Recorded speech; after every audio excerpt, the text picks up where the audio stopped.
Hello and welcome to my channel. I'm King POSH, and today we just got the new Velociraptor, and I'm going to show you my drift tune for it. It took some time, but I think I got it down. It's a little wonky, but it works. And what I mean by wonky is if you see those rear tires back there, they are a little weird looking. And when you see the tune, you'll know why. But this thing is wicked. Lots of power, and it doesn't drift too bad. It can be still a challenge, but it's actually not that bad. Here's the interior view. Very pretty.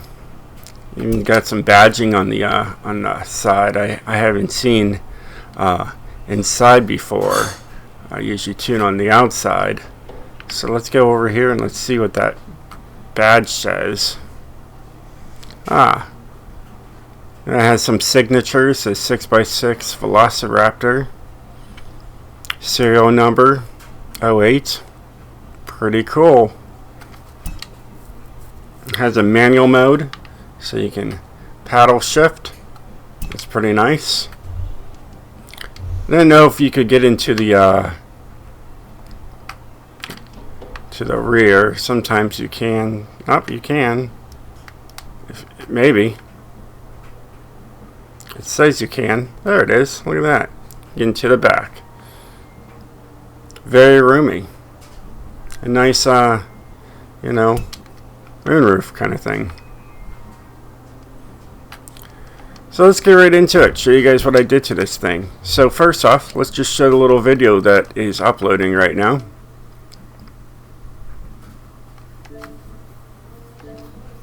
Show you guys what this can do.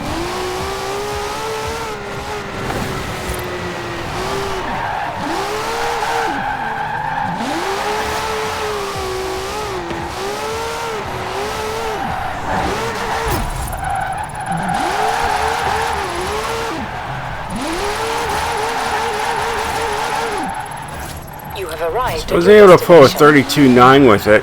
I thought that was pretty darn good. For being what it is. I was struggling trying to get 15 when I first started tuning it, so a 32 was a huge improvement. Now, the actual, tune, if you want to try it, it's right here. It's called King's Test Drift. And really, it just says, let me know how I'm doing. Thank you. It is public. For some reason, unless you guys know, now I can't share the share code to this car anymore, or any cars anymore. Like my popularity's down to zeros now, but I can share them. And I mean, I go to my other cars and they're shared too, but you can actually see how many people are downloading them. The GMC Typhoon, I believe, is the last one that I tuned, and it doesn't show anything. So if you guys know why that is, maybe it's because I have too many shared tunes. Who knows? Either way, let's get right into what I put into this thing. So conversion, you only have engine options. So I went with the Racing V6 TT, because that gives me 1,460 horsepower with 1,065 foot-pounds of torque. I mean, you need all the power you can get when it comes to six-wheel drive. You have a racing 7.2 liter V8 you can get in there, and then you can have the stock powertrain, which is under 1,000 horsepower, maxed out. I looked at it. This is a lighter option, but I went with this. Here you don't really have much options here. You can put this in the back there, but then you also make it heavier by going that route.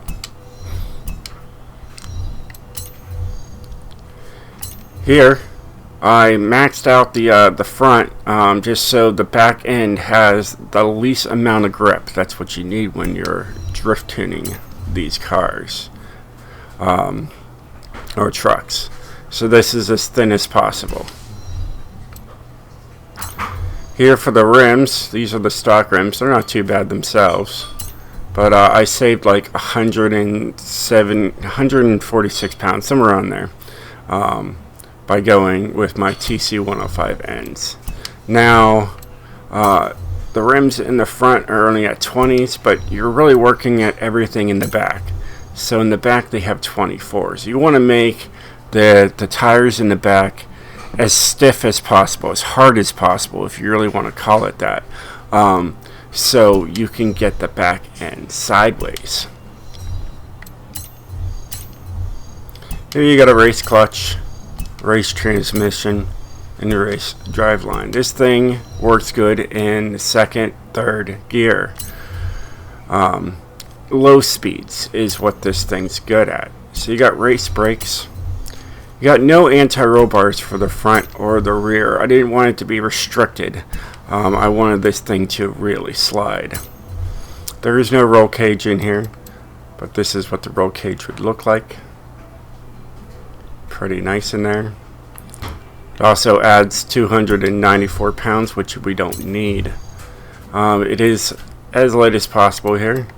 This would be, you're saving 1,612 pounds. So it's a nice save. Engine upgrades, there's only 4 of them. So you just put them all up to race to get that 1,460 horsepower. Let's get right to the tune. Let me show you guys what I did to this thing, because it is wild. I had to focus everything on the rear, and you'll know what I mean. So we got 15 in the front, but 55 in the rear. Alright.